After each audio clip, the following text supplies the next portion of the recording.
Lucky Phoenix Kidz. Have you ever felt a tickle in your nose and then let out a big ACHOO? But have you ever wondered why we sneeze? Let's dive inside the body and find out what's happening on this amazing journey. Your nose is like a superhero, always on guard. It has tiny hairs called cilia that trap pesky intruders like dust, pollen from flowers, and sneaky germs. They're your body's first line of defense, keeping you safe. When dust or germs get too far, your nose sends an urgent message to your brain's control center. It's an emergency signal that says, "We need a sneeze right now." Your brain tells your body to prepare for launch. Your eyes might close tight as you take a big breath in, filling your lungs with air. Get ready for the sneeze explosion. ACHOO. Sneezing blasts out dust and germs super fast, sometimes over 100 miles per hour.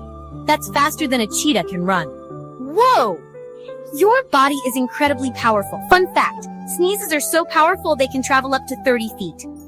That's why it's important to catch your sneeze in a tissue or your elbow, like a vampire, so we don't share our germs. So next time you sneeze, remember it's your body's superhero power protecting you. It's an amazing way to stay healthy and strong. Stay healthy, stay curious, and we'll see you on our next adventure.